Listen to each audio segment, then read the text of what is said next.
सोमवार के दिन सुबह उठते ही यह 3 मंत्र जपने से जीवन के सारे पाप और दुख स्वयं मिट जाते हैं। दर्शक बंधु, क्या सच में सोमवार की सुबह इतनी महत्वपूर्ण होती है?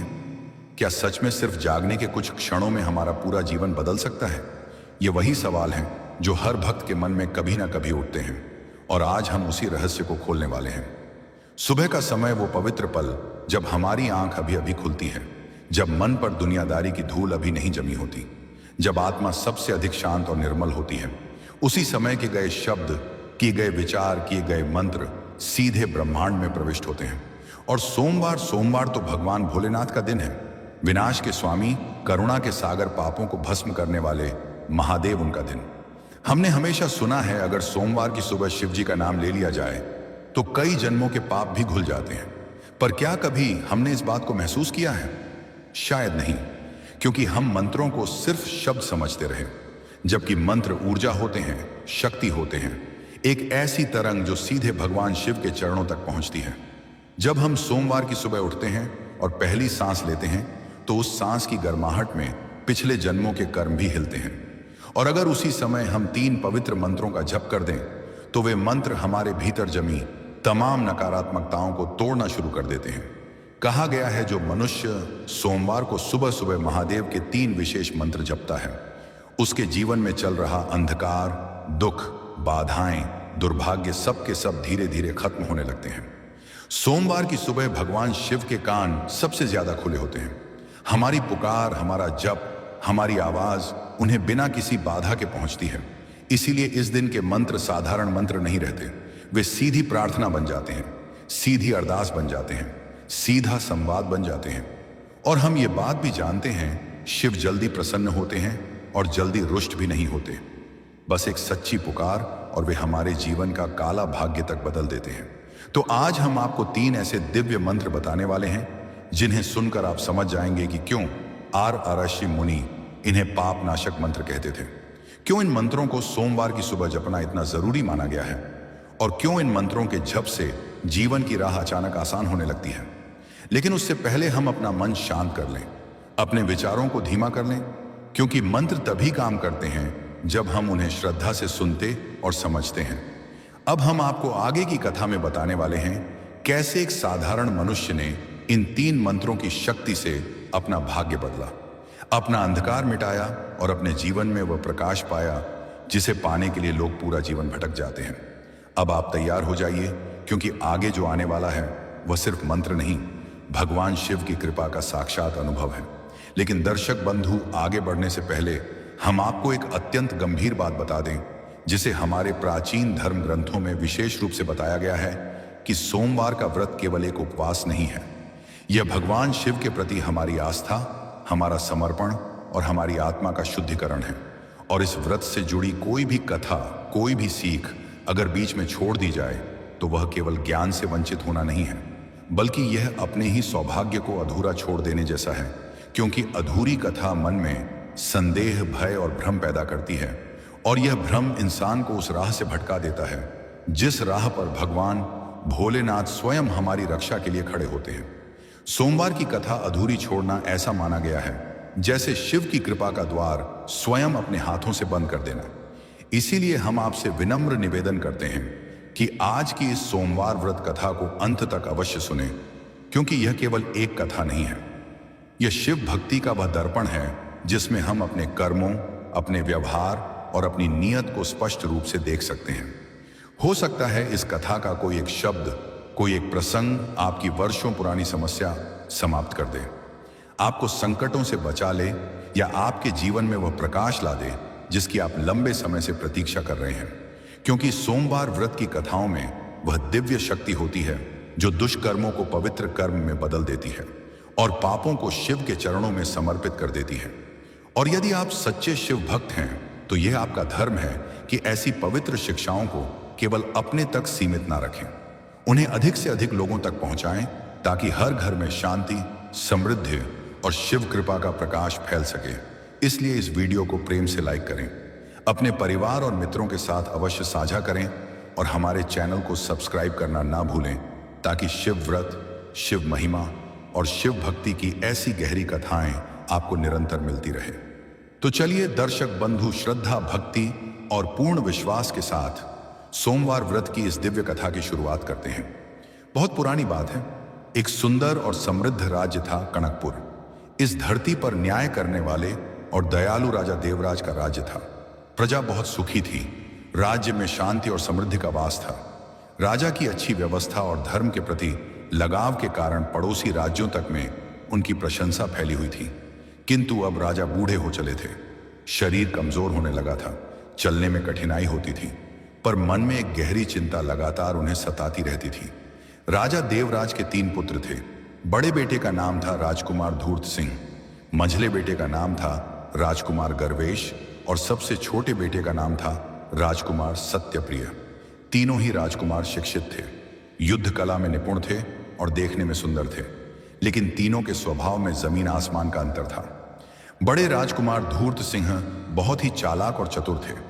उन्हें हर समस्या का हल निकालना आता था, चाहे वह सही तरीके से हो या गलत तरीके से। उन्हें बस अपनी जीत से मतलब था। मझले राजकुमार गर्वेश बहुत ही अभिमानी और घमंडी थे। उन्हें अपनी ताकत और अपने रूप पर बहुत गर्व था। वे हमेशा दूसरों को नीचा दिखाने की कोशिश करते रहते थे। लेकिन सबसे छोटे राजकुमार सत्यप्रिय का स्वभाव बिल्कुल अलग था। वे बहुत ही सरल, सच्चे और भोले मन के थे। उन्हें झूठ बोलना आता ही नहीं था। प्रजा उन्हें बहुत प्यार करती थी क्योंकि वे हमेशा सबकी मदद करते थे। लेकिन उनके दोनों बड़े भाई उन्हें मूर्ख समझते थे। धूर्त सिंह अक्सर कहते थे, अरे सत्यप्रिय, तुम तो बिल्कुल भोले भाले हो। इस दुनिया में झूठ बोलना भी जरूरी होता है, सच्चाई हमेशा काम नहीं आती। गर्वेश भी हंसते हुए कहते, हाँ भाई, तुम तो बच्चों जैसे हो। राजा बनने के लिए चालाकी और ताकत दोनों चाहिए। तुम्हारी सच्चाई से कुछ नहीं होगा। राजा देवराज इन सब बातों को ध्यान से देखते रहते थे। उन्हें अपने तीनों बेटों से बहुत प्यार था, लेकिन वे चिंतित थे कि उनके बाद कनकपुर का राजा कौन बनेगा। धूर्त सिंह चालाक तो हैं, लेकिन उनमें ईमानदारी की कमी है। गर्वेश ताकतवर तो हैं, लेकिन उनमें घमंड बहुत ज्यादा है। और सत्यप्रिय सच्चे तो हैं, लेकिन क्या उनमें राजा बनने की योग्यता है? ये सोचकर राजा परेशान रहने लगे। उन्हें रात को नींद नहीं आती थी। दिन में भी मन अशांत रहता था। राजगुरु और मंत्री भी इस बात को लेकर चिंतित थे। एक दिन राजा देवराज ने अपने राजगुरु को बुलाया। राजगुरु का नाम था अमरनाथ। वे बहुत ही बुद्धिमान और अनुभवी थे। राजा ने गहरी सांस लेते हुए कहा, गुरुदेव, मेरा शरीर अब साथ नहीं दे रहा। लगता है मेरा समय पूरा होने वाला है, लेकिन मैं एक बहुत बड़ी समस्या में फंसा हूं। मुझे अपना उत्तराधिकारी चुनना है। तीनों बेटों में से किससे राजा बनाऊं, यह समझ नहीं आ रहा। धूर्त सिंह चालाक है, लेकिन उन पर विश्वास नहीं किया जा सकता। गर्वेश ताकतवर है, लेकिन घमंडी है। और सत्यप्रिय सच्चे हैं, लेकिन क्या वे राज्य संभाल पाएंगे? राजगुरु ने शांत स्वर में उत्तर दिया, राजन, आपकी चिंता स्वाभाविक है, लेकिन किसी भी राजा के लिए सबसे बड़ा गुण होता है ईमानदारी और सत्य। बिना ईमानदारी के कोई भी राजा अच्छा शासन नहीं कर सकता। राजा ने पूछा, लेकिन गुरुदेव, मैं कैसे जानूं कि मेरे तीनों बेटों में से सच्चा कौन है? सभी मेरे सामने तो अच्छे बनकर रहते हैं। राजगुरु अमरनाथ ने मुस्कुराते हुए कहा, महाराज, इसके लिए एक परीक्षा लेनी होगी। ऐसी परीक्षा जो तीनों राजकुमारों के असली चरित्र को सामने ला दे। मैं एक योजना बताता हूं। आप तीनों राजकुमारों को बुलाइए और उन्हें एक कार्य दीजिए। जो इस कार्य में सफल होगा वही राजा बनेगा। लेकिन यह कार्य ऐसा होना चाहिए जिसमें उनकी ईमानदारी की परीक्षा हो। राजा देवराज ने उत्सुकता से पूछा, कैसा कार्य गुरुदेव, आप ही बताइए। राजगुरु ने धीरे से कहा, महाराज, आप तीनों राजकुमारों को एक एक बीज दीजिए। उन्हें कहिए कि इस बीज को लगाकर 1 वर्ष तक इसकी देखभाल करनी है। 1 वर्ष बाद जो सबसे सुंदर और स्वस्थ पौधा लेकर आएगा वही राजा बनेगा। राजा को यह विचार बहुत पसंद आया। उन्होंने कहा, यह तो बहुत अच्छा विचार है गुरुदेव, लेकिन इससे उनकी ईमानदारी की परीक्षा कैसे होगी? राजगुरु ने रहस्यमय मुस्कान के साथ कहा, महाराज, आप जो बीज उन्हें देंगे वह साधारण बीज नहीं होगा, वह उबला हुआ बीज होगा। उबले हुए बीज से कभी कोई पौधा नहीं उगता। अब देखना यह है कि तीनों राजकुमारों में से कौन सच बोलता है और कौन झूठ का सहारा लेता है। जो सच बोलेगा कि उसका पौधा नहीं होगा वही सच्चा है, और जो झूठे पौधे लेकर आएगा वह बेईमान है। राजा देवराज की आंखों में चमक आ गई। वाह गुरुदेव, आपकी बुद्धि का कोई जवाब नहीं। यह परीक्षा तो वाकई अद्भुत है। अब मैं अपने तीनों बेटों की असलियत जान सकूंगा। अगले दिन राजा देवराज ने दरबार में घोषणा की। सभी दरबारी मंत्री और तीनों राजकुमार उपस्थित थे। राजा ने गंभीर स्वर में कहा, मेरे प्रिय पुत्रों और सभी उपस्थित जनों, सुनिए। मेरा शरीर अब कमजोर हो चुका है, मेरा समय पूरा होने वाला है। इसीलिए मैंने निर्णय लिया है कि अब मुझे अपना उत्तराधिकारी चुनना होगा। लेकिन राजा बनना आसान नहीं है। राजा को धैर्यवान, कुशल और सबसे बढ़कर ईमानदार होना चाहिए। इसीलिए मैं अपने तीनों बेटों की एक परीक्षा लूंगा। पूरे दरबार में सन्नाटा छा गया। सभी उत्सुकता से सुन रहे थे। धूर्त सिंह ने मन ही मन सोचा, कोई भी परीक्षा हो, मैं अपनी चतुराई से जीत जाऊंगा। गर्वेश ने घमंड से मुस्कुराते हुए सोचा, मैं सबसे ताकतवर हूं तो राजा भी मैं ही बनूंगा। और सत्यप्रिय ने सलता से सोचा, पिताजी जो भी आदेश देंगे मैं पूरी ईमानदारी से करूंगा। राजा देवराज ने आगे कहा, मैं अपने तीनों बेटों को एक एक बीज दे रहा हूं। यह बीज बहुत ही दुर्लभ और विशेष है। तुम तीनों इस बीज को लेकर जाओ और इसे गमले में लगा दो। 1 वर्ष तक इसकी अच्छी तरह से देखभाल करनी है। इसे पानी देना है, धूप दिखानी है और खाद डालनी है। 1 वर्ष बाद आज के ही दिन तुम तीनों अपने अपने पौधे लेकर दरबार में आना। जिसका पौधा सबसे सुंदर, स्वस्थ और हरा भरा होगा, वही कनकपुर का अगला राजा बनेगा। यह कहकर राजा ने अपने सेवक से 3 बीज मंगवाए। सेवक ने एक सुंदर चांदी की थाली में 3 बीज रखे और तीनों राजकुमारों के पास गया। तीनों राजकुमारों ने अपने अपने बीज उठा लिए और राजा को प्रणाम किया। धूर्त सिंह ने अपने बीज को देखते हुए मन ही मन सोचा, यह तो बड़ा आसान काम है, बस एक पौधा उगाना है। मैं तो बाग में सबसे सुंदर पौधा उगा दूंगा। चाहे इस बीज से उगे या ना उगे, मैं तो राजा बनकर ही रहूंगा। दरवेश ने घमंड से सोचा, मेरा पौधा सबसे बड़ा और मजबूत होगा। मैं इसकी ऐसी देखभाल करूंगा कि सभी दंग रह जाएंगे और मैं ही राजा बनूंगा। लेकिन सत्यप्रिय ने भोलेपन से सोचा, पिताजी ने जो बीज दिया है, मैं इसे पूरी मेहनत और लगन से उगाऊंगा। रोज पानी दूंगा, धूप दिखाऊंगा और देखभाल करूंगा। भगवान की कृपा से जरूर अच्छा पौधा उगेगा। तीनों राजकुमार अपने अपने महल की ओर चले गए। अब शुरू हुई 1 वर्ष की लंबी प्रतीक्षा और परीक्षा की यात्रा। राजकुमार धूर्त सिंह अपने कक्ष में पहुंचे। उन्होंने बीज को एक सुंदर मिट्टी के गमले में रोपा। रोज सुबह उठकर उसे पानी देते, लेकिन 1 सप्ताह बीत गया, 2 सप्ताह बीत गए, 1 महीना भी बीत गया, लेकिन कोई अंकुर नहीं फूटा। धूर्त सिंह परेशान हो गए। उन्होंने सोचा, यह क्या हो रहा है? इतनी मेहनत कर रहा हूं फिर भी कुछ नहीं हो रहा। कहीं यह बीज खराब तो नहीं है? उन्होंने अपने माली को बुलाया और पूछा, ओ माली, तू बता, इस बीज में क्या समस्या है? इतने दिन हो गए लेकिन अंकुर तक नहीं फूटा। माली ने गमले को देखा और बोला, युवराज, यह बीज तो मुझे मरा हुआ लग रहा है। शायद इससे पौधा उगेगा ही नहीं। धूर्त सिंह के चेहरे पर चिंता की लकीरें उभर आईं। उन्होंने सोचा, अगर मेरे बीज से पौधा नहीं होगा तो मैं राजा कैसे बनूंगा? नहीं नहीं, मुझे कुछ करना होगा। रात भर धूर्त सिंह सोचते रहे। सुबह उनके दिमाग में एक योजना आई। उन्होंने सोचा, अगर यह बीज नहीं होगा तो क्या हुआ, मैं बाजार से वैसा ही कोई सुंदर पौधा खरीद लूंगा, इसी गमले में लगा दूंगा। पिताजी को कैसे पता चलेगा कि यह पौधा बीज से उगा है या खरीदा हुआ है? मुझे तो बस राजा बनना है, बाकी सब ठीक हो जाएगा। यह सोचकर धूर्त सिंह अपनी चिंता भूल गए और रोज की तरह बाकी कामों में व्यस्त हो गए। उन्होंने सोच लिया था कि समय आने पर बाजार से एक शानदार पौधा खरीदकर दरबार में ले जाएंगे। उन्हें अपनी चालाकी पर पूरा भरोसा था।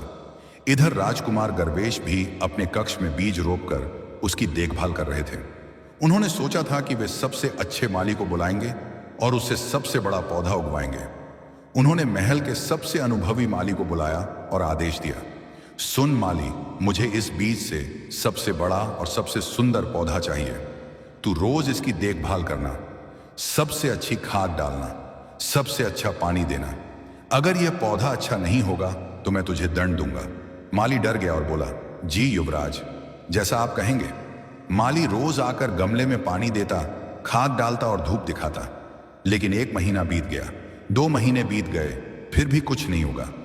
माली परेशान हो गया। उसने गर्वेश से कहा, युवराज, मुझे माफ करें, लेकिन यह बीज उग ही नहीं रहा। शायद यह खराब है।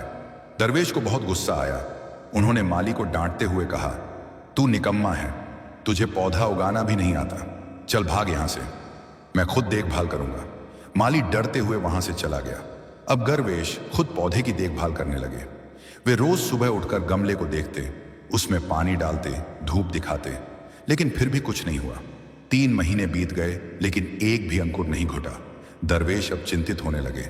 उन्होंने सोचा, यह बीज तो उग ही नहीं रहा। अगर मैं खाली गमला लेकर गया तो सब हंसेंगे, मेरी इज्जत मिट्टी में मिल जाएगी। नहीं, यह नहीं हो सकता, मुझे कुछ करना होगा। एक दिन गर्वेश राजमहल के बगीचे में घूम रहे थे। वहां उन्हें बहुत सुंदर सुंदर पौधे दिखे। उनके मन में विचार आया, क्यों ना मैं इन्हीं में से कोई पौधा अपने गमले में लगा दूं, फिर मैं कह दूंगा कि यही मेरा पौधा है। यह सोचकर उन्होंने अपने मन को शांत किया और सोच लिया कि समय आने पर वे भी बगीचे से एक सुंदर पौधा अपने गमले में लगा देंगे। लेकिन सबसे छोटे राजकुमार सत्यप्रिय की स्थिति अलग थी। उन्होंने भी अपने बीज को बड़े प्यार से एक सुंदर मिट्टी के गमले में रोपा। रोज सुबह उठकर वे खुद उस गमले में पानी देते, उसे धूप दिखाते, शाम को उसकी मिट्टी को ढीला करते। वे रोज भगवान से प्रार्थना करते, हे भगवान, मेरे पिताजी ने जो बीज दिया है वह जरूर उगे। मैं पूरी मेहनत से इसकी देखभाल कर रहा हूं, कृपा करके इसमें अंकुर फूटने दीजिए। लेकिन 1 सप्ताह बीत गया, 2 सप्ताह बीत गए, 1 महीना बीत गया, लेकिन कुछ नहीं हुआ। सत्यप्रिय चिंतित हो गए। उन्होंने सोचा, शायद मुझसे कुछ गलती हो रही है। उन्होंने महल के माली को बुलाया और विनम्रता से पूछा, माली काका, आप तो बहुत अनुभवी हैं, कृपा करके बताइए कि मुझसे क्या गलती हो रही है। मैं रोज पानी दे रहा हूं, फिर भी यह बीज नहीं उग रहा। माली ने गमले को ध्यान से देखा, मिट्टी को छुआ, फिर बोला, युवराज, आप कोई गलती नहीं कर रहे, आप तो बहुत अच्छी देखभाल कर रहे हैं, लेकिन मुझे लगता है यह बीज ही कुछ अजीब है, शायद यह उगने वाला नहीं है। सत्यप्रिय ने दुखी होकर कहा, लेकिन काका, फिर मैं क्या करूं? पिताजी ने कहा है कि 1 वर्ष बाद पौधा लेकर आना है। माली ने समझाते हुए कहा, युवराज, आप चिंता मत कीजिए, आप रोज इसमें पानी देते रहिए, शायद कभी अंकुर फूट जाए। सत्यप्रिय ने हाँ में सिर हिलाया और फिर से मेहनत से गमले की देखभाल करने लगे। 2 महीने बीत गए, 3 महीने बीत गए, 6 महीने बीत गए, लेकिन कुछ नहीं होगा। अब तो सत्यप्रिय बहुत दुखी हो गए। उन्हें समझ नहीं आ रहा था कि वे क्या करें। उन्होंने सोचा, शायद मेरे भाग्य में राजा बनना नहीं लिखा, लेकिन फिर भी उन्होंने हार नहीं मानी। वे रोज उस गमले में पानी देते रहे, रोज धूप दिखाते रहे, रोज प्रार्थना करते रहे। 9 महीने बीत गए। अब पूरे महल में चर्चा होने लगी कि तीनों राजकुमारों के पौधे कैसे हैं। कुछ सेवक कहते, मैंने सुना है कि बड़े युवराज धूर्त सिंह का पौधा बहुत सुंदर है। कुछ कहते, नहीं, मझले युवराज गर्वेश का पौधा सबसे बड़ा है। लेकिन जब छोटे युवराज सत्यप्रिय की बात आती तो सब चुप हो जाते। किसी ने उनका पौधा नहीं देखा था। कुछ दासियां आपस में फुसफुसाती, सुना है छोटे युवराज का पौधा अभी तक उगा ही नहीं, बेचारे कितना दुखी रहते हैं। एक बुजुर्ग सेवक ने कहा, लेकिन छोटे युवराज सबसे अच्छे हैं, वे सबसे ज्यादा मेहनत कर रहे हैं, रोज खुद पानी देते हैं, किसी माली को नहीं बुलाते। दूसरा सेवक बोला, हाँ, लेकिन राजा बनने के लिए मेहनत काफी नहीं होती, नतीजा भी चाहिए। अगर पौधा ही नहीं होगा तो वे राजा कैसे बनेंगे? 10 महीने बीत चुके थे, अब सिर्फ 2 महीने बाकी थे। धूर्त सिंह ने सोचा कि अब समय आ गया है। उन्होंने अपने विश्वास पात्र सेवक को बुलाया और चुपके से कहा, सुन, तू कल सुबह बाजार जा, वहां सबसे अच्छे पौधे की दुकान पर जाना, सबसे सुंदर, हरा भरा और स्वस्थ पौधा खरीद कर लाना, लेकिन ध्यान रहे किसी को पता नहीं चलना चाहिए। तो चुपचाप जाना और चुपचाप वापस आना। सेवक ने हाँ में सिर हिलाया और अगले दिन सुबह सुबह बाजार चला गया। बाजार में उसने एक बहुत ही सुंदर पौधा देखा। उसकी पत्तियां चमकदार थीं, तना मजबूत था, फूल खिले हुए थे। सेवक ने दुकानदार से पूछा, यह पौधा कितने का है? दुकानदार बोला, यह तो बहुत दुर्लभ पौधा है, इसकी कीमत 100 स्वर्ण मुद्राएं हैं। सेवक ने बिना सोचे समझे 100 स्वर्ण मुद्राएं दी और पौधा खरीद लिया। सेवक पौधा लेकर महल वापस आया। धूर्त सिंह बहुत खुश हुए। उन्होंने उस पौधे को देखा और मन ही मन सोचा, वाह, यह तो वाकई बहुत सुंदर है, अब मैं इसे अपने उस गमले में लगा दूंगा जिसमें पिताजी का बीज था, फिर कौन जानेगा कि यह खरीदा हुआ है। धूर्त सिंह ने अपने कक्ष में जाकर उस पुराने गमले से सूखी मिट्टी निकाली, फिर नई मिट्टी डाली और उसमें वह खरीदा हुआ पौधा लगा दिया। पौधा इतना सुंदर लग रहा था कि कोई भी कह सकता था कि यह बहुत अच्छी देखभाल से उगाया गया है। धूर्त सिंह मुस्कुराए और बोले, अब तो राजगद्दी मेरी ही है, मेरा पौधा सबसे सुंदर है, पिताजी को तो मुझे ही राजा बनाना पड़ेगा। वे रोज उस पौधे को पानी देते, उसकी पत्तियों को साफ करते, ताकि दरबार में जाते समय वह और भी चमकदार लगे। इधर राजकुमार गर्वेश भी अपनी तैयारी में लगे थे। उन्होंने भी सोच लिया था कि अब बस कुछ ही समय बचा है। एक रात वे चुपके से राजमहल के बगीचे में गए। वहां उन्होंने सबसे सुंदर और सबसे बड़ा पौधा देखा। वह पौधा लगभग 4 फुट ऊंचा था। उसमें लाल रंग के सुंदर फूल खिले हुए थे। पत्तियां गहरे हरे रंग की थीं। गर्वेश ने चारों ओर देखा, कोई नहीं था। उन्होंने जल्दी से उस पौधे को जड़ से उखाड़ा और अपने कक्ष में ले आए। फिर उन्होंने अपने उस गमले में वह पौधा लगा दिया। पौधा इतना बड़ा था कि गमला छोटा पड़ रहा था। गर्वेश ने एक और बड़ा गमला मंगवाया और उसमें पौधा लगाया। अब पौधा और भी शानदार लग रहा था। गर्वेश घमंड से हंसे और बोले, मेरा पौधा सबसे बड़ा और सबसे ताकतवर है। यह तो साफ दिख रहा है कि मैं ही राजा बनने के योग्य हूं। उन्होंने अपने दिल में सोचा कि अब दरबार में सब मेरी तारीफ करेंगे। लेकिन सत्यप्रिय की स्थिति बिल्कुल अलग थी। 11 महीने बीत चुके थे। अब सिर्फ 1 महीना बाकी था, लेकिन उनके गमले में अभी तक एक भी अंकुर नहीं खूंटा था। गमले में बस सूखी मिट्टी दिख रही थी। सत्यप्रिय बहुत दुखी थे। वे रोज उस गमले के पास बैठते और सोचते कि आखिर मुझसे क्या गलती हो गई। मैंने तो पूरी मेहनत की, रोज पानी दिया, धूप दिखाई, प्रार्थना की, फिर भी यह बीज नहीं उगा। एक दिन उनके मन में विचार आया कि क्यों ना मैं भी बाजार से कोई पौधा खरीद लूं। लेकिन फिर उन्होंने सोचा, नहीं, यह तो गलत होगा। पिताजी ने जो बीज दिया था वही बीज उगाना था। अगर मैं दूसरा पौधा लेकर गया तो यह झूठ होगा, और झूठ तो सबसे बड़ा पाप है। उन्होंने अपने मन को समझाया और सोचा कि चाहे जो हो जाए मैं सच ही बोलूंगा। अगर मेरा पौधा नहीं उगा तो नहीं उगा, मैं यही कह दूंगा। दिन बीतते गए। अब आखिरी सप्ताह आ गया। महल में हर तरफ चर्चा हो रही थी। सेवक, दासियां, मंत्री, सिपाही सब बात कर रहे थे। एक दासी ने कहा, सुना है बड़े युवराज का पौधा बहुत सुंदर है। मैंने खुद देखा है, इतने सुंदर फूल खिले हुए हैं।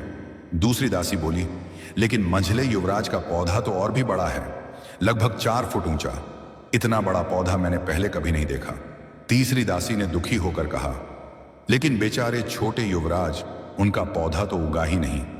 मैंने सुना है कि वे बहुत परेशान हैं, रोज उस खाली गमले के पास बैठे रहते हैं। पहली दासी ने कहा, अरे तो क्या हुआ, वे इतने भोले हैं, शायद उन्हें पौधा उगाना ही नहीं आता। राजा बनने के लिए सिर्फ अच्छा दिल काफी नहीं होता, योग्यता भी चाहिए। एक बूढ़ा मंत्री जो यह सब सुन रहा था बोला, लेकिन मुझे तो छोटे युवराज सबसे अच्छे लगते हैं।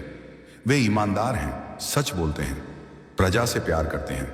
दूसरा मंत्री बोला, हाँ ये तो सही है, लेकिन अगर पौधा ही नहीं होगा तो राजा कैसे चुना जाएगा? यह तो राजा देवराज ने शर्त रखी थी कि जिसका पौधा सबसे अच्छा होगा वही राजा बनेगा। पहला मंत्री ने गंभीरता से कहा, देखो भाई, मुझे तो लगता है कि इस परीक्षा में कुछ गहरी बात है। राजा देवराज और राजगुरु अमरनाथ दोनों बहुत बुद्धिमान हैं। वे ऐसे ही कोई परीक्षा नहीं लेंगे, जरूर कुछ रहस्य है। दूसरा मंत्री बोला, हाँ भाई तुम सही कह रहे हो, अब बस कुछ ही दिन बाकी है, फिर सब पता चल जाएगा। राजमहल के बाहर प्रजा में भी चर्चा हो रही थी। बाजार में दुकानदार आपस में बातें कर रहे थे। एक दुकानदार बोला, मैंने सुना है कि परसों दरबार में तीनों राजकुमार अपने पौधे लेकर आएंगे, फिर राजा तय करेंगे कि अगला राजा कौन बनेगा। दूसरा दुकानदार बोला, हाँ मुझे तो बड़े युवराज धूर्त सिंह पसंद है, वे बहुत चतुर हैं। तीसरा दुकानदार बोला, नहीं मुझे तो मझले युवराज गर्वेश पसंद है, वे बहुत ताकतवर हैं। एक बुजुर्ग व्यक्ति जो चुपचाप सब सुन रहा था बोला, लेकिन बच्चों, मुझे तो छोटे युवराज सत्यप्रिय सबसे अच्छे लगते हैं, वे सबसे सच्चे और ईमानदार हैं। एक जवान आदमी हंसकर बोला, अरे बाबा, राजा बनने के लिए सच्चाई काफी नहीं होती, योग्यता भी चाहिए, और उनका पौधा तो उगा ही नहीं। बुजुर्ग व्यक्ति ने गंभीरता से कहा, बेटा, राजा बनने के लिए सबसे बड़ी योग्यता होती है ईमानदारी। बाकी सब गुण तो बाद में सीखे जा सकते हैं, लेकिन ईमानदारी या तो होती है या नहीं होती। आखिरकार वह दिन आ गया। 1 वर्ष पूरा हो चुका था। आज दरबार में तीनों राजकुमारों को अपने पौधे लेकर आना था। सुबह से ही राजमहल में चहल पहल थी। सेवक दरबार को सजा रहे थे, फूलों की मालाएं लगाई जा रही थीं। राजा देवराज के सिंहासन के पास एक विशेष मंच तैयार किया गया था, जहां तीनों राजकुमार अपने पौधे रखेंगे। सभी मंत्री, सेनापति, राजगुरु और दरबारी अपनी अपनी जगह पर बैठ गए। प्रजा के कुछ प्रतिनिधि भी दरबार में उपस्थित थे। सबकी आंखें दरबार के मुख्य द्वार पर टिकी थी। सब उत्सुकता से इंतजार कर रहे थे कि कब तीनों राजकुमार आएंगे। पहले आए राजकुमार धूर्त सिंह। वे अपने हाथों में एक बहुत ही सुंदर गमला लेकर आए। गमले में एक बेहद खूबसूरत पौधा था। पौधे की पत्तियां चमकदार हरी थीं। उसमें रंग बिरंगे फूल खिले हुए थे। पौधा इतना स्वस्थ दिख रहा था कि सब देखते रह गए। धूर्त सिंह मुस्कुराते हुए दरबार में आए और अपना गमला मंच पर रख दिया। फिर उन्होंने राजा को प्रणाम किया। सभी दरबारी फुसफुसाने लगे, वाह क्या सुंदर पौधा है, बड़े युवराज ने तो कमाल कर दिया, देखो कितने सुंदर फूल हैं। एक मंत्री ने दूसरे से कहा, लगता है बड़े युवराज ही राजा बनेंगे। दूसरे ने जवाब दिया, हाँ यह पौधा तो वाकई बेजोड़ है। धूर्त सिंह घमंड से मुस्कुरा रहे थे। वे सोच रहे थे कि अब तो राजगद्दी उनकी ही है। थोड़ी देर बाद राजकुमार गरवेश आए। वे एक बहुत बड़ा गमला लेकर आए। गमला इतना बड़ा था कि उन्हें उठाने में मेहनत हो रही थी। उन्होंने 2 सेवकों को साथ लिया था जो गमला उठाने में मदद कर रहे थे। गमले में एक विशाल पौधा था। पौधा लगभग 4 फुट ऊंचा था। उसकी पत्तियां बड़ी और गहरे हरे रंग की थीं। उसमें बड़े बड़े लाल फूल खिले हुए थे। पौधा इतना बड़ा और मजबूत दिख रहा था कि सब आश्चर्य में पड़ गए। गरवेश ने घमंड से मुस्कुराते हुए अपना गमला मंच पर रखा। फिर उन्होंने राजा को प्रणाम किया। दरबारी फिर से फुसफुसाने लगे, अरे ये तो और भी बड़ा पौधा है। मझले युवराज का पौधा तो बड़े युवराज से भी बेहतर है। एक मंत्री बोला, नहीं भाई, बड़े युवराज का पौधा ज्यादा सुंदर है, लेकिन मझले युवराज का पौधा ज्यादा बड़ा और मजबूत है। अब तो मुश्किल हो गई, कौन सा पौधा बेहतर है यह तय करना मुश्किल है। गरवेश अपनी जगह पर खड़े होकर घमंड से सबको देख रहे थे। अब सबकी नजरें दरबार के दरवाजे पर थीं। सब इंतजार कर रहे थे कि छोटे राजकुमार सत्यप्रिय कब आएंगे।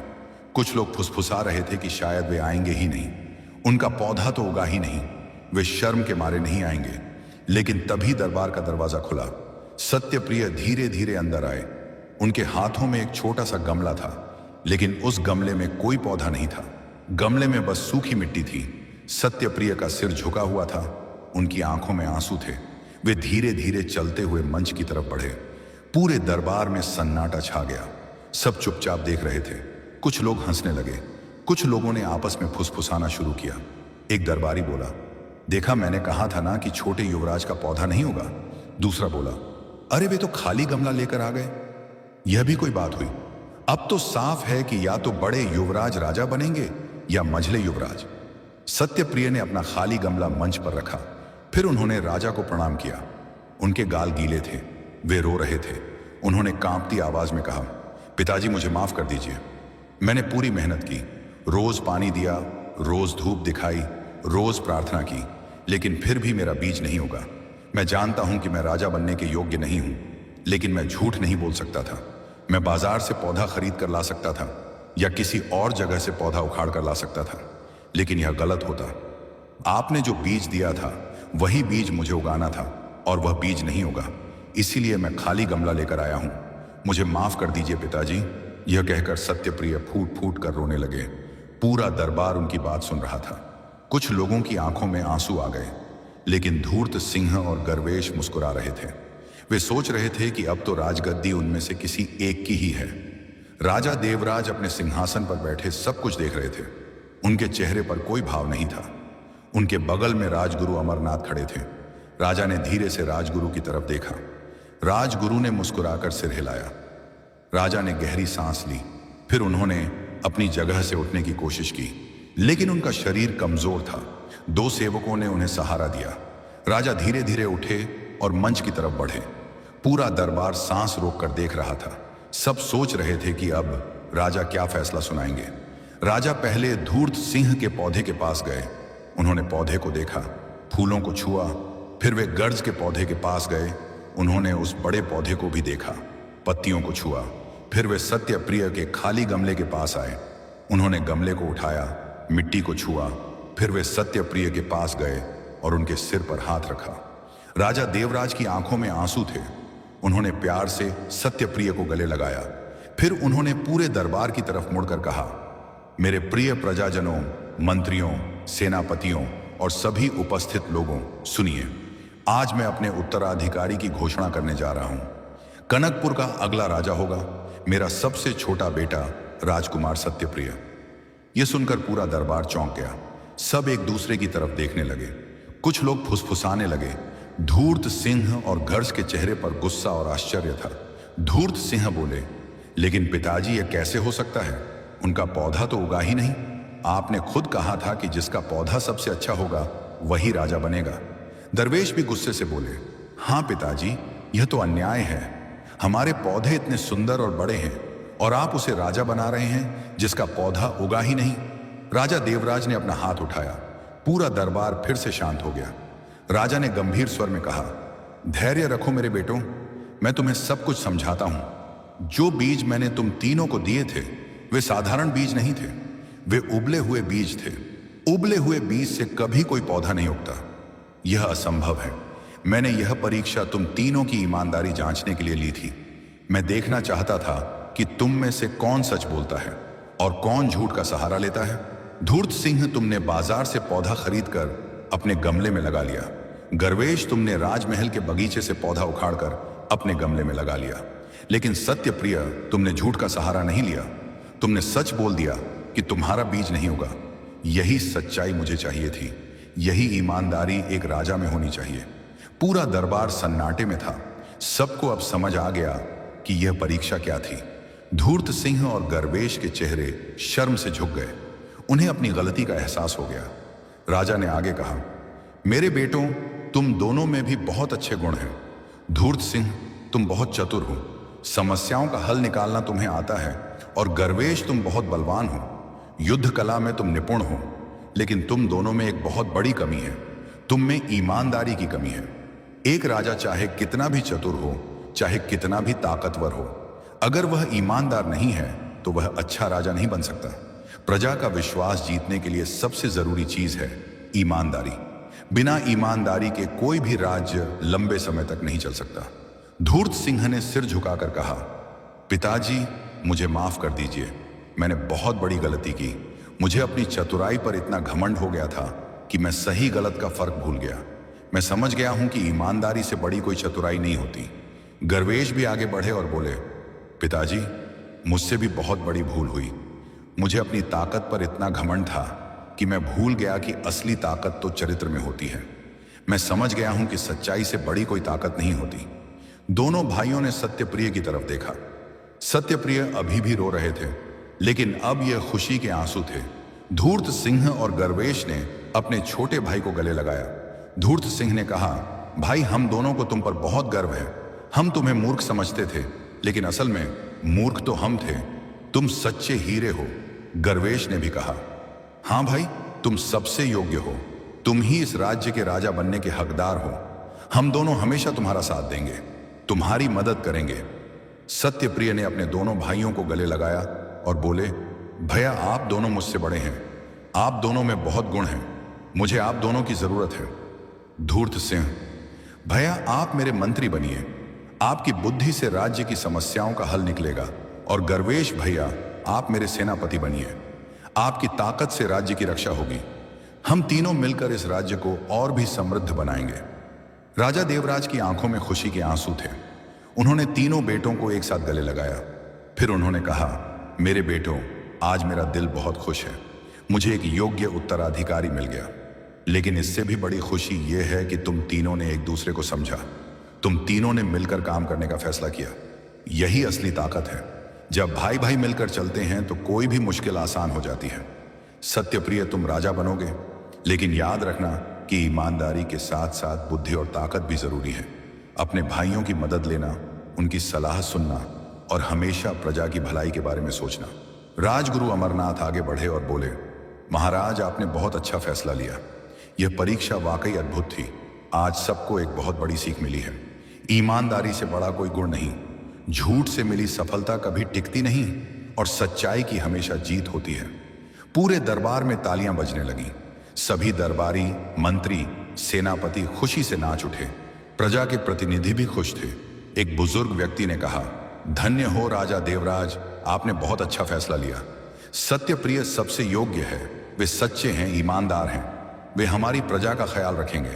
दूसरे ने कहा, हाँ, और अब तीनों भाई मिलकर काम करेंगे। धूर्त सिंह की बुद्धि, गर्वेश की ताकत और सत्यप्रिय की ईमानदारी, इससे बेहतर संयोग और क्या हो सकता है। राजमहल में खुशी का माहौल था। सेवक मिठाइयां बांट रहे थे, ढोल बज रहे थे, नाच गाना हो रहा था। पूरा कनकपुर खुशी से झूम उठा। अगले दिन राजा देवराज ने सत्यप्रिय का राज्य अभिषेक करने का फैसला किया।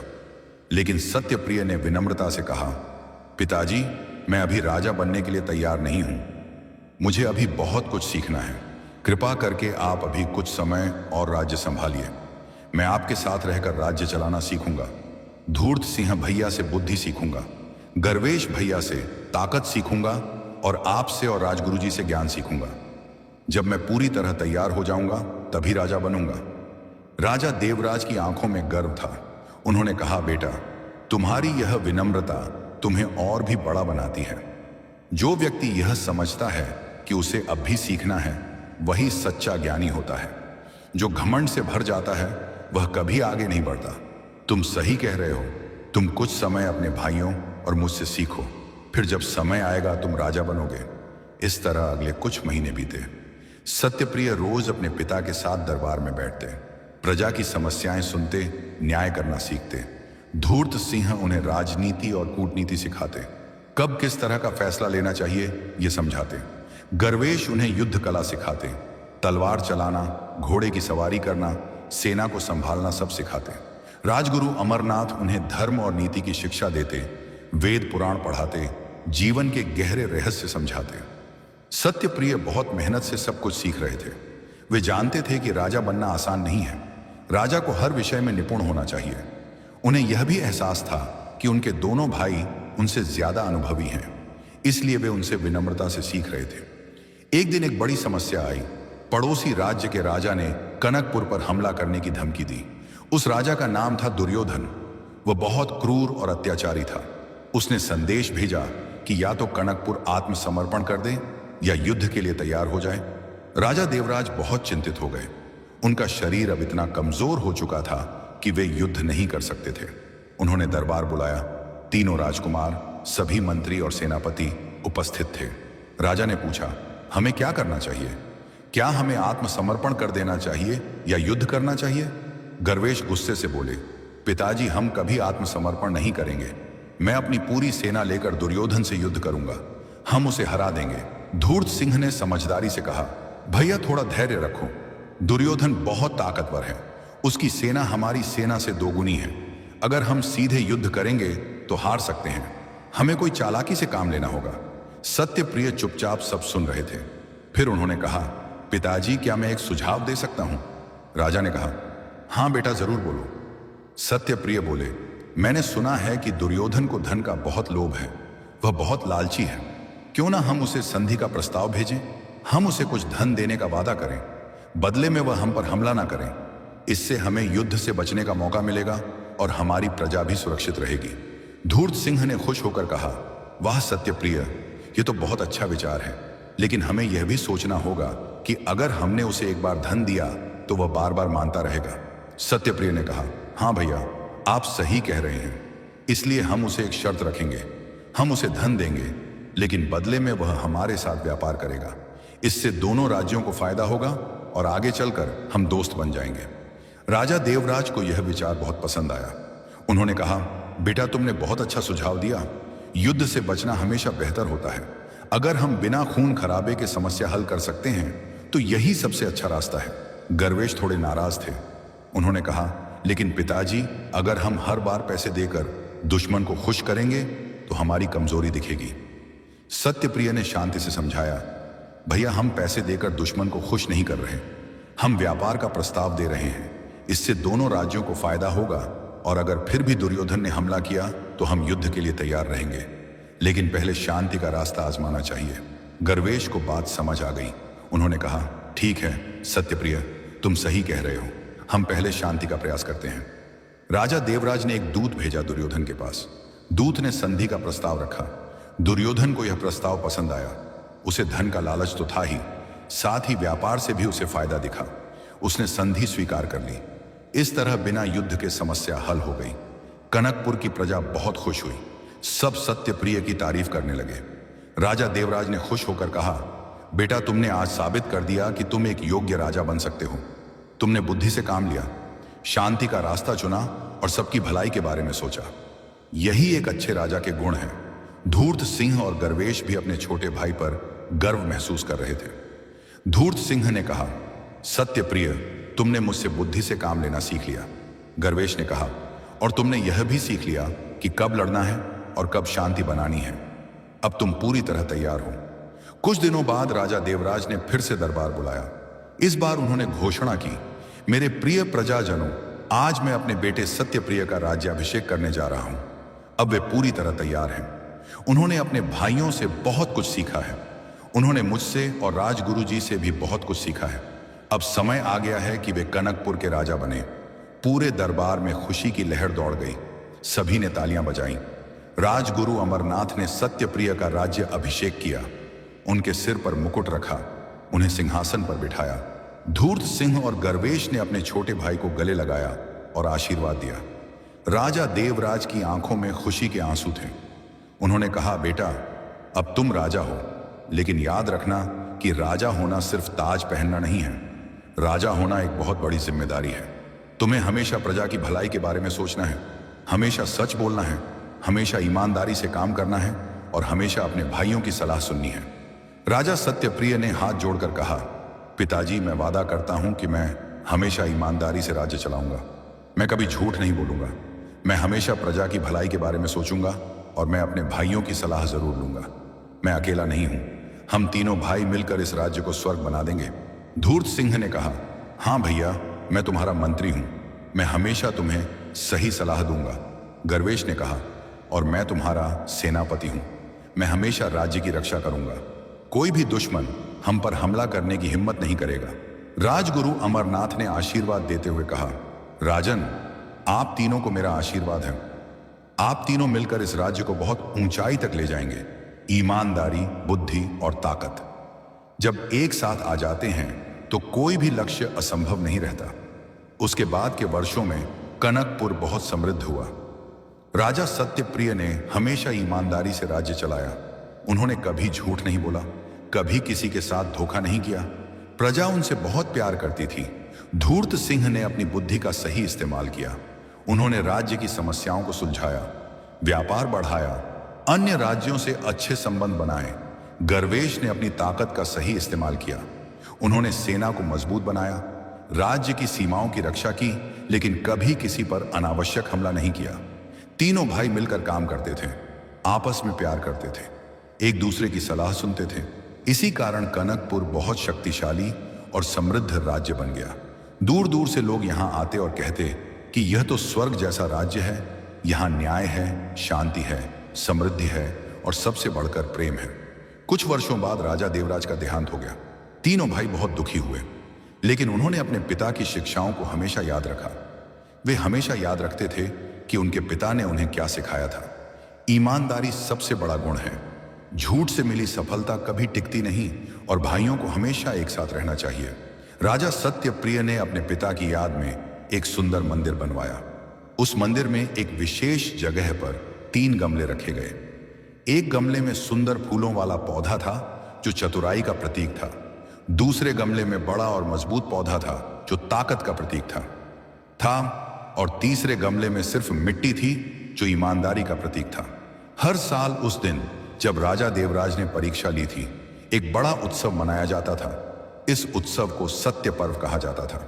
इस दिन पूरे राज्य में ईमानदारी के महत्व के बारे में बताया जाता था। दर्शक बंधु, कनकपुर की इस दीर्घ कथा में केवल एक राजा और उसके 3 पुत्रों की कहानी नहीं छिपी थी। ये तो स्वयं भगवान भोलेनाथ की 3 दिव्य शिक्षाएं थीं जो हर घर, हर मन और हर जीवन को बदल सकती हैं। आज हम इन्हीं 3 सीखों को उसी भाव, उसी भक्ति और उसी गहराई में समझेंगे जैसे मानो स्वयं शिव शंकर हमारे सामने बैठकर समझा रहे हों। सबसे पहली सीख उस उबले हुए बीज में छिपी है। यह बीज केवल मिट्टी में डाला गया दाना नहीं था, यह मनुष्य के चरित्र की जांच थी। क्योंकि जीवन में भी अक्सर ऐसा होता है कि हमारे हाथ में उबला हुआ बीज आ जाता है। हम कितनी भी मेहनत कर लें, अंकुर नहीं फूटता। कभी व्यापार में ऐसा होता है, कभी पढ़ाई में, कभी रिश्तों में, कभी परिवार में। हम पानी भी देते हैं, धूप भी दिखाते हैं, प्रार्थना भी करते हैं, लेकिन फिर भी बीज चुप पड़ा रहता है। ऐसे समय में मन डगमगाता है और एक आवाज भीतर से कहती है, चलो झूठ का सहारा ले लो, दिखावा कर लो, जो नहीं है वही। दर्शक बंधु, आज हम जिस कथा को सुनने जा रहे हैं वह केवल शब्दों की कथा नहीं, यह सूर्य भगवान की अदृश्य कृपा का अनुभव है। यह वह ऊर्जा है जो भाग्य को बाधाओं से निकालकर प्रकाश की ओर ले जाती है। यह वह तेज है जो मन के अंधकार को मिटाकर जीवन को एक नई मंजिल देता है। कहा जाता है, यदि रविवार के दिन सूर्य देव की यह पवित्र कथा श्रद्धा से सुनी जाए तो जीवन के रुके हुए कार्य स्वयं गति पकड़ लेते हैं। दुर्भाग्य का प्रभाव कम हो जाता है और मन में ऐसी सकारात्मक शक्ति जन्म लेती है जो संकट को भी अवसर में बदल देती है। दर्शक बंधु, आज का दिन अत्यंत शुभ है क्योंकि आज हम सूर्य देव की कृपा को अपने हृदय में उतारने वाले हैं। हमारे पूर्वजों ने कहा है, जिस घर में रविवार की सुबह सूर्य कथा सुनी जाती है वह घर केवल रोशनी से नहीं, सौभाग्य से भर जाता है। सूर्य देव कोई साधारण देवता नहीं, वे इस सृष्टि के प्राण हैं, ऊर्जा हैं, भाग्य के संचालक हैं।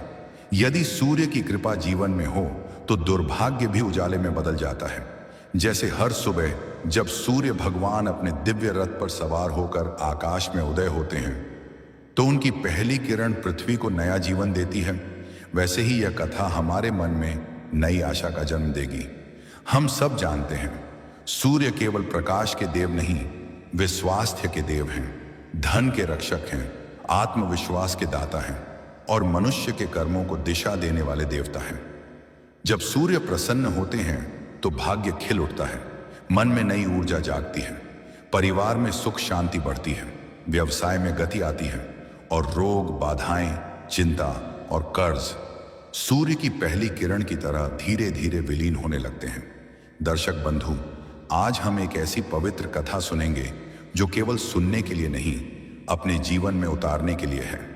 यह कथा सूर्य देव का आशीर्वाद है जो सीधे आत्मा तक पहुंचकर मन के बोझ, दुख और भय को हल्का कर देती है। सूर्य का प्रकाश कहता है, जहां रोशनी होगी वहां अंधकार टिक नहीं पाएगा और जहां भक्त का हृदय प्रकाश से भर जाए वहां जीवन के संघर्ष भी दुर्भाग्य नहीं रह जाते, वे सीख बन जाते हैं। आज की कथा यही संदेश देती है, जिसे स्वयं पर विश्वास हो और सूर्य के तेज का आशीर्वाद हो, उसका भाग्य कोई छीन नहीं सकता। तो आइए अपनी श्वासों को शांत कीजिए, मन को स्थिर कीजिए और पूरी आस्था के साथ इस दिव्य कथा को सुने, क्योंकि सूर्य देव कहते हैं, मैं उस हृदय में जलता हूं जो सच्चे मन से उजाला चाहे। दर्शक बंधु, कथा शुरू होती है एक साधारण व्यक्ति से, आर्यमन। वह किसी राजा का पुत्र नहीं था, न उसके पास बड़ा धन था, न कोई प्रतिष्ठित परिवार। वह बस एक सामान्य किसान था जो दिन भर खेत में मेहनत करता, फिर भी उसका जीवन किसी अंधेरे चक्र में फंसा हुआ था। कर्ज बढ़ता जाता, पैसे खर्च होने से पहले खत्म हो जाते, घर में बीमारी, चिंता, अविश्वास और भय, सब कुछ जैसे उसके जीवन का हिस्सा बन गए थे। आर्यमन को लगता था, शायद भाग्य ही मेरा शत्रु है। वह सुबह उठता, पर सूरज की रोशनी उसके लिए आशा नहीं, बस एक और संघर्ष की शुरुआत थी। कई बार उसने खुद से पूछा, क्यों मैं मेहनत भी करता हूं, किसी का बुरा भी नहीं चाहता, फिर भी जीवन इतना कठिन क्यों? दर्शक बंधु, उसका यह प्रश्न केवल उसी का नहीं था, यह लाखों लोगों का प्रश्न है जो मेहनत करते हुए भी मन के अंधकार में घिरे रहते हैं। एक दिन रविवार था, गांव के बाहर वृद्ध वाचक सूर्य कथा सुना रहे थे। आर्यमन ने सुना, सूर्य देव केवल प्रकाश नहीं देते, वे जीवन से अंधकार दूर करने आते हैं। वे मेहनत करने वाले को उसका फल दिलाते हैं, पर शर्त यह है कि मेहनत के साथ विश्वास और सही दिशा आवश्यक है। आर्यमन को लगा जैसे यह कथन उसके लिए ही कहा गया था। कथा कह रही थी, भगवान की कृपा उसी पर होती है जो स्वयं को बदलने के लिए तैयार हो। आर्यमन बैठ गया कथा सुनने। वृद्ध वाचक बोले, कभी कभी मनुष्य भाग्य बदलना चाहता है पर स्वयं नहीं बदलना चाहता। सूर्य कहते हैं, भाग्य बदलना हो तो मन बदलो, मन बदलना हो तो विचार बदलो, विचार बदलना हो तो विश्वास जगाओ, विश्वास जगाना हो तो सत्य समझो। लोग सोचते हैं कि भाग्य मंदिर में मांगने से बदलता है, पर सूर्य कहते हैं भाग्य मनुष्य के कर्म और दृष्टिकोण से बदलता है।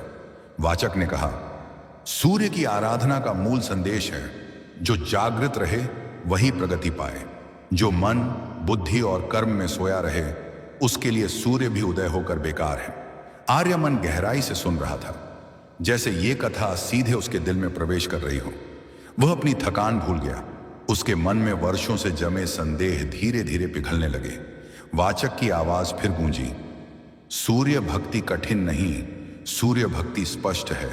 सूर्य भक्ति भयंकर तपस्या नहीं मांगती। सूर्य भक्ति मनुष्य से केवल स्वच्छ विचार और स्वच्छ कर्म मांगती है। आर्यमन ने अपने भीतर से एक पुराना बोझ उठता हुआ महसूस किया। पहली बार उसे लगा, शायद भाग्य मुझसे नाराज नहीं, शायद मैं ही अपने भाग्य का मार्ग रोक रहा था। कथा आगे बढ़ी। सूर्य की पूजा में सबसे बड़ा नियम है अपने भीतर का आलस्य त्यागो, अपने मन की शिकायतें छोड़ो और अपने कर्मों में आत्मा जोड़ो। आर्यमन के मन में विचार आया, मैं मेहनत करता हूं, पर क्या मेरा मन शिकायत से भरा है? क्या मैं केवल मेहनत कर रहा हूं या मैं मेहनत में विश्वास भी जोड़ रहा हूं? वाचक ने मानो उसका प्रश्न पढ़ लिया और कहा, कर्म केवल शरीर की क्रिया नहीं, कर्म मन का संकल्प है। कर्म तभी फल देता है जब वह संकल्प के साथ किया जाए। केवल खेत में हल चलाने से फसल नहीं उगती, बीज में विश्वास का पानी भी चाहिए। दर्शक बंधु, आर्यमन कांप उठा। उसे पहली बार यह समझ आया कि मेहनत केवल बाहरी मेहनत नहीं, मेहनत एक आत्मिक ऊर्जा भी है। कथा आगे बढ़ी। सूर्यदेव कहते हैं, यदि तुम अंधकार को बाहरी शत्रु समझकर उससे लड़ोगे तो कभी जीत नहीं पाओगे। अंधकार को मिटाना हो तो प्रकाश का निर्माण करो। कर्म का प्रकाश, विचारों का प्रकाश, विश्वास का प्रकाश। आर्यमन ने पहली बार सूर्य की ओर देखा, बिना डर, बिना शिकायत, बिना थकान के। उसे लगा मानो सूरज कह रहा हो, उठो, तुम टूटे नहीं हो, तुम्हें बस दिशा की जरूरत थी। अगले दिन आर्यमन ने खेत में फिर काम किया, लेकिन इस बार उसका शरीर नहीं, उसका मन काम कर रहा था। वह काम करते हुए मन ही मन सूर्य मंत्र जपता, AUM आदित्याय नमः। दूसरे दिन भी उसने यही किया। तीसरे दिन, चौथे दिन कुछ नहीं बदला, लेकिन आर्यमन बदल गया। अब वह मेहनत दुख की तरह नहीं, मेहनत को उत्सव की तरह कर रहा था। पहले जहां वह सोचता था मेरा भाग्य खराब है, अब वह सोचता मैं अपने भाग्य को सुधारने के लिए काम कर रहा हूं। दर्शक बंधु, इतना छोटा परिवर्तन फिर भी इतना बड़ा प्रभाव। कुछ हफ्तों बाद बारिश समय पर आई, फसल मजबूत हुई, उत्पादन पहले से 2 गुना। लोग हैरान, आर्यमन की किस्मत कैसे पलटी? आर्यमन मुस्कुराता और कहता, किस्मत नहीं बदली, मेरा दृष्टिकोण बदल गया। भाग्य को सुधारने से पहले मैंने अपने मन को सुधारा। लोग पूछते, क्या तुमने कोई विशेष पूजा की, कोई अनुष्ठान? आर्यमन बोला, पूजा तो रोज होती है, पर मैं उसे समझ नहीं पाया था। सूर्य की पूजा केवल दीप जला देने से नहीं होती, सूर्य की पूजा अपने कर्म में तेज लाने से होती है। जब हमारा मन आलस्य छोड़कर कर्म की ओर चलता है, तभी सूर्य की कृपा हमारे साथ चलती है। एक वृद्ध किसान बोला, तो क्या केवल मेहनत ही सब कुछ है? आर्यमन बोला, मेहनत आधा सत्य है, दूसरा आधा सत्य है सकारात्मक भावना। सूर्य की पूजा का मतलब है कर्म में प्रकाश जोड़ना।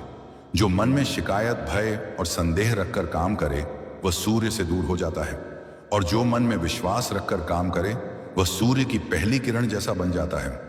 गांव में चर्चा फैल गई। आर्यमन ने कोई चमत्कार नहीं किया, उसने अपने भीतर का अंधकार दूर किया। लोग कहते, सूर्य कथा केवल सुनने की चीज नहीं, सूर्य कथा जीने की चीज है। दर्शक बंधु, धीरे धीरे गांव में परिवर्तन आया। लोग सुबह जल्दी उठने लगे, सूर्य मंत्र जपने लगे, बिना थकावट, बिना शिकायत काम करने लगे, और सबसे महत्वपूर्ण, अपने कर्म में आत्मसम्मान जोड़ने लगे। हर घर में रोशनी थी, प्रार्थना से नहीं, प्रयास से। प्रयास वह प्रार्थना है जो सूर्य तक सीधा पहुंचती है। लोग पूछते, क्या सूर्य कथा सुनने से दुख मिट जाते हैं? आर्यमन बोलता, सुनने से नहीं, कथा को जीवन में उतारने से। कथा मनुष्य को मजबूत बनाती है, मजबूत मनुष्य अपना दुख मिटा देता है।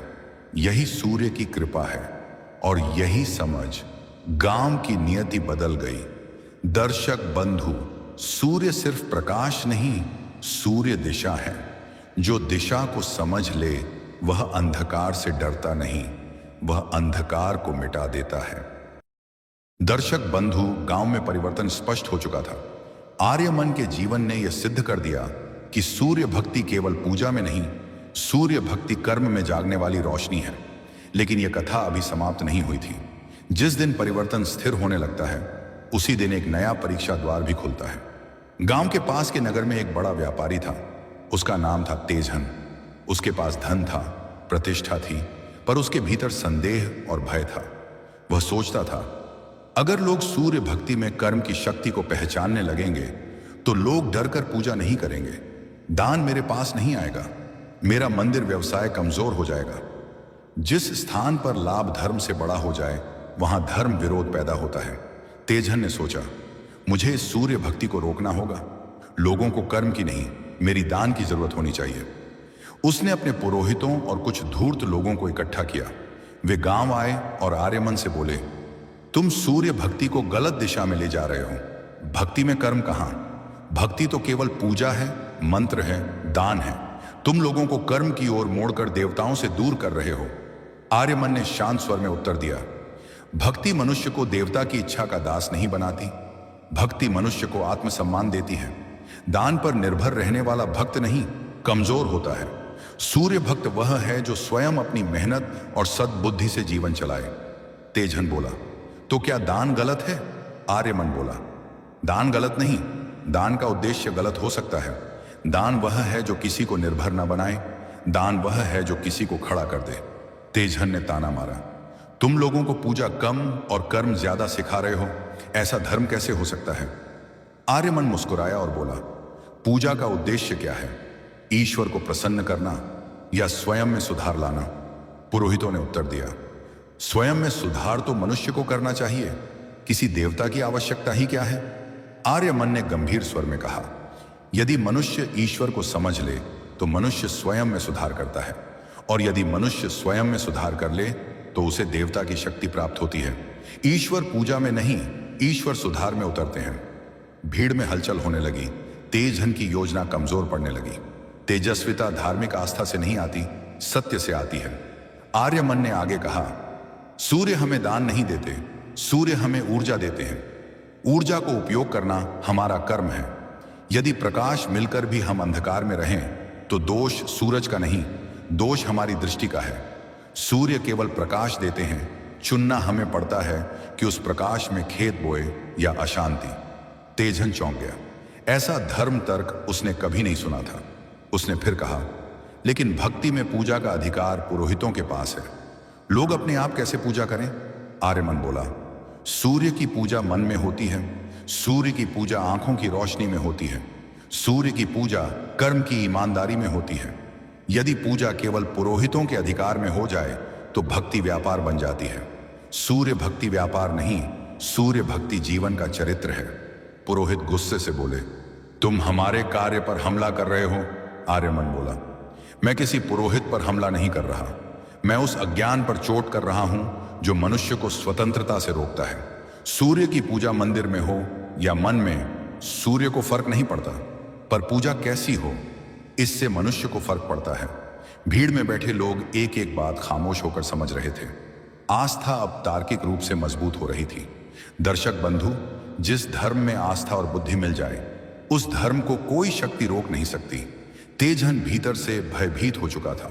भय हमेशा क्रोध पैदा करता है। वह बोला, तुम लोग धर्म तोड़ोगे, तुम्हें शासन सजा देगा, तुम्हारे विरुद्ध शिकायत जाएगी। आर्यमन शांत था। उसने कहा, यदि कर्म का धर्म गलत है तो शासन हमें दंड दे दे, यदि सत्य गलत है तो इतिहास हमें मिटा दे, पर यदि हम सही हैं तो समय स्वयं हमारे पक्ष में खड़ा होगा। लोगों के मन में क्रांति की भावना नहीं, सत्य की शक्ति जाग चुकी थी। तेजन हारता जा रहा था। उसने अंतिम वार किया, अगर सूर्य सब कुछ कर्म से देते हैं तो पूजा का क्या लाभ? आर्यमन ने अंतिम उत्तर दिया, पूजा लाभ के लिए नहीं, पूजा प्रेरणा के लिए है। पूजा हमें याद दिलाती है कि हम शक्तिवान हैं। पूजा सूर्य को नहीं बदलती, पूजा हमें बदलती है। पूजा आंतरिक ऊर्जा का उद्घाटन है। पूजा भाग्य नहीं बदलती, पूजा भाग्य बदलने की हिम्मत देती है, और यही सूर्य की कृपा है। जिस पूजा से डर खत्म हो जाए वह पूजा सच्ची होती है। जिस पूजा से मनुष्य की आंखें खुल जाएं, वह पूजा पवित्र होती है। तेजहन में दम नहीं बचा, भीड़ उठ खड़ी हुई, गुस्से में नहीं, सम्मान में। लोग बोले, हम सूर्य की पूजा करेंगे पर डर में नहीं, सम्मान में। हम कर्म करेंगे पर बाध्यता में नहीं, आत्मसम्मान में। हम दान देंगे पर भिखारियों को नहीं, मनुष्यता को। हम भक्ति करेंगे पर अधीनता में नहीं, आत्मज्ञान में। दर्शक बंधु, यही सूर्य भक्ति का अंतिम संदेश प्रकट हुआ।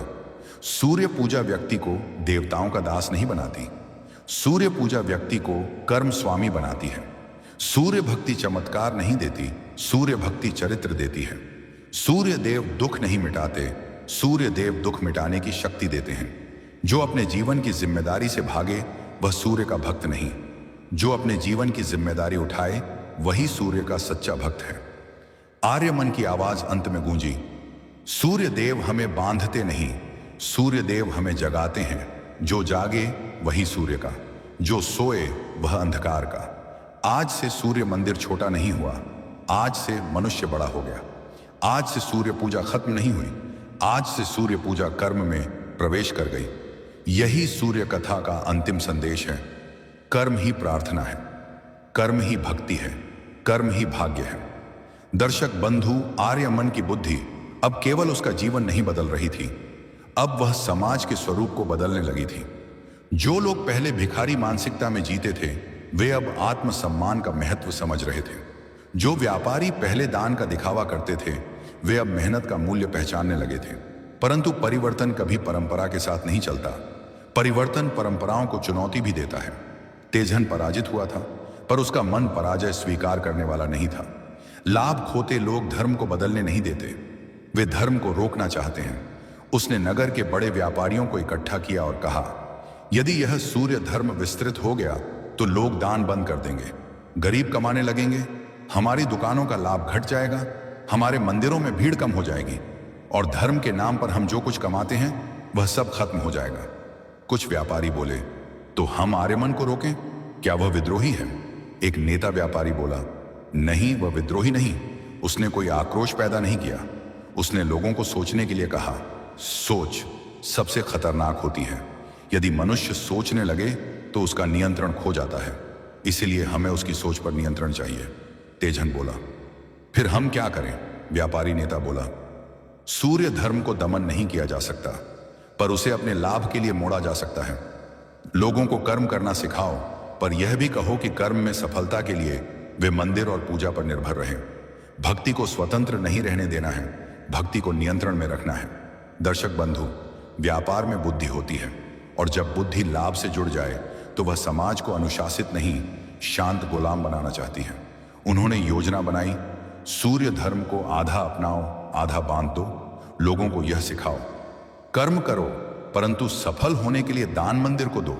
पूजा का अधिकार पुरोहित के पास ही रहे, कर्म करते हुए भी देवता पर निर्भर रहो। यह सुनकर तेजहन मुस्कुराया, यानी स्वतंत्रता नहीं, निर्भरता का नया रूप। व्यापारी नेता बोला, हां, कमाई करो पर नियंत्रण हमारे हाथ में रहे।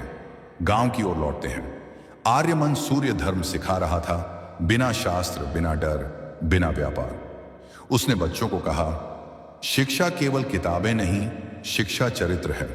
किसानों को कहा, फसल यदि खेत में उगे तो उसे प्रकृति देती है, पर फसल यदि मन में उगे तो उसे विश्वास देता है। व्यापारियों को कहा, लाभ कमाओ पर लाभ में सम्मान भी जोड़ो। स्त्रियों को कहा, घरेलू कार्य सेवा नहीं, घरेलू कार्य व्यवस्था है। तुम घर चलाती हो, तुम व्यवस्था चलाती हो। युवाओं को कहा, मजबूत बनने का अर्थ मुसल्स नहीं, निर्णय है। वृद्धों को कहा, उपदेश देना नहीं, उदाहरण देना, यही धरोहर है। गांव अब सूर्य धर्म के अनुशासन से नहीं, सूर्य धर्म की बुद्धि से जीने लगा था। परंतु व्यापारियों ने अगला दांव चला। उन्होंने पूरे नगर में घोषणा कराई, कर्म महत्वपूर्ण है, परंतु सूर्य की कृपा बिना कर्म अधूरा है। इसीलिए हर रविवार सूर्य महायज्ञ होगा, लाखों दीपक जलेंगे, दान होगा और सूर्य प्रसन्न होंगे। दर्शक बंधु, लोगों को दो चीजें बहुत आकर्षित करती हैं, भक्ति का प्रदर्शन और भीड़ का हिस्सा बनना। जहां भीड़ होती है वहां मनुष्य सोचता नहीं, वह केवल बहता जाता है। हजारों लोग आने लगे, मंदिर में भीड़ बढ़ी, दान बढ़ा, व्यापार बढ़ा, लाभ बढ़ा। कुछ लोग बोले, देखो सूर्य धर्म लोगों को आकर्षित कर रहा है। पर आर्यमन को यह कुछ और लगा। उसने देखा लोग भीतर से नहीं बदल रहे, वे केवल बाहरी प्रदर्शन में लग रही हैं। उसने सभा में कहा, यदि सूर्य भक्ति प्रदर्शन बन जाए तो आत्मा सो जाती है, कर्म केवल दान और दिखावे का साधन बन जाएगा। सूर्य भक्ति व्यक्तिगत परिवर्तन है, सामूहिक प्रदर्शन नहीं।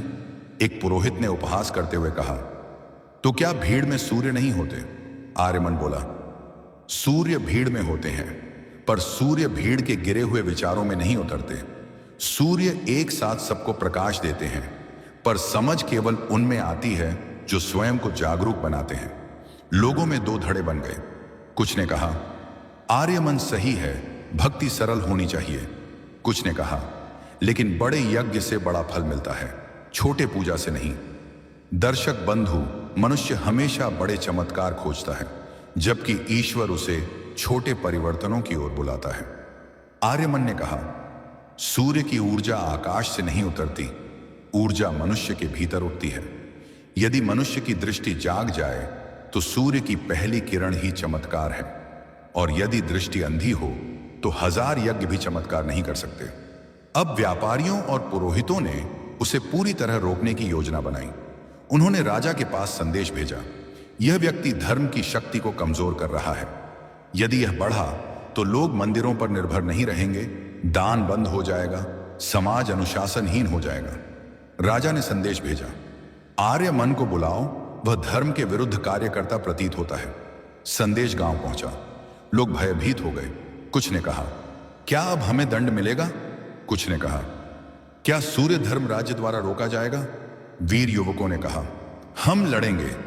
आर्यमन ने सबको रोका, धर्म को युद्ध की नहीं, धर्म को समझ की आवश्यकता है। यदि राजा सत्य को न समझे तो राज्य अंधा हो जाएगा, पर यदि हम क्रोध में जाएं तो हम ही अंधे हो जाएंगे। वह शांत मन से राजसभा में पहुंचा।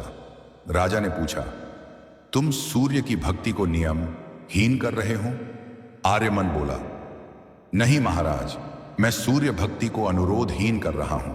मैं लोगों को दास नहीं, स्वाभिमानी बनाना चाहता हूं। राजा ने पूछा, क्या सूर्य की कृपा बिना पूजा के मिल सकती है?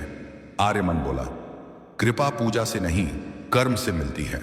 पूजा कृपा नहीं लाती, पूजा कृपा समझने की क्षमता देती है। यदि पूजा से मनुष्य कर्महीन हो जाए तो वह भक्ति दानवी बन जाती है, पर यदि पूजा से मनुष्य कर्मवान हो जाए तो वही पूजा दिव्य है। राजा और पूरी सभा मौन हो गई। फिर आर्यमन ने अंतिम वाणी कही, महाराज, ईश्वर मनुष्य को भय देकर नहीं, कर्म देकर जगाते हैं। यदि राजा जनता को स्वतंत्र कर्म से रोके तो राजा सूर्य के विरुद्ध है, और यदि जनता पूजा के नाम पर कर्म छोड़े तो जनता सूर्य के विरुद्ध है। सूर्य धर्म किसी एक पक्ष को नहीं, समाज को जागृत करने का धर्म है। सूर्य दान की नहीं, सूर्य दिशा की शक्ति है। राजा की आंखें चमक उठी।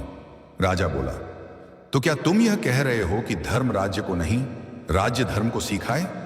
आर्यमन बोला, नहीं, राज्य और धर्म दोनों मनुष्य को सीखें। सूर्य दोनों को प्रकाश देते हैं। जो प्रकाश से सीख ले वही सूर्य का सच्चा उपासक है। राजा खड़ा हुआ, सूर्य धर्म समाज में लागू किया जाएगा। दान निर्भरता नहीं, सहायता बनेगा। भक्ति डर नहीं, आत्मसम्मान बनेगी। मंदिर भय नहीं, दिशा देंगे। सभा में लोग उठ खड़े हुए। सूर्य धर्म अब व्यक्तिगत नहीं रहा, समाज का चरित्र बन गया। दर्शक बंधु, सूर्य की अंतिम शिक्षा यही है, कर्म से बड़ा कोई देव नहीं, चरित्र से बड़ा कोई धर्म नहीं, सम्मान से बड़ा कोई दान नहीं। सूर्य कहते हैं, जो कार्य करे और न्यायपूर्वक करे वही मेरी पूजा करता है। जो सत्य बोले और ईमानदारी से जिए वही मेरा भक्त है, और जो दूसरों को कमजोर न होने दे वही मेरा प्रतिनिधि है। सूर्य पूजा में मंत्र नहीं, सूर्य पूजा में मनुष्य का व्यवहार ही ईश्वर है। और जब मनुष्य यह समझ ले तो कोई अंधकार, कोई भाग्य, कोई विपत्ति उसके प्रकाश को रोक नहीं सकती। यही सूर्य धर्म की परम सिद्धि है। AUM सूर्याय नमः। दर्शक बंधु, सूर्य धर्म अब केवल गांव या आर्यमन तक सीमित नहीं रहा। राजा ने घोषणा की, अब दान किसी को निर्भर नहीं बनाएगा, दान अवसर देगा, पूजा भय नहीं सम्मान देगी, सूर्य धर्म कर्म पर आधारित होगा। अनेक लोगों ने तालियां बजाईं। लोगों को लगा अब सब बदल जाएगा। पर परिवर्तन शब्दों से नहीं, परिवर्तन स्वार्थ की परीक्षा से गुजरता है। जिन व्यापारियों, पुरोहितों और नेताओं को धर्म के नाम पर लाभ मिलता था, वे केवल पराजित हुए थे, मिटे नहीं थे। वे फिर उठे और इस बार उन्होंने हथियार नहीं, कानून, तर्क और राजनीति उठाई। उन्होंने राजा से गुप्त बात की, महाराज, सूर्य धर्म समाज को स्वतंत्र कर देगा, पर स्वतंत्र जनता शासन को चुनौती देती है। जब लोग स्वयं निर्णय लेने लगेंगे तो राजसत्ता कमजोर हो जाएगी।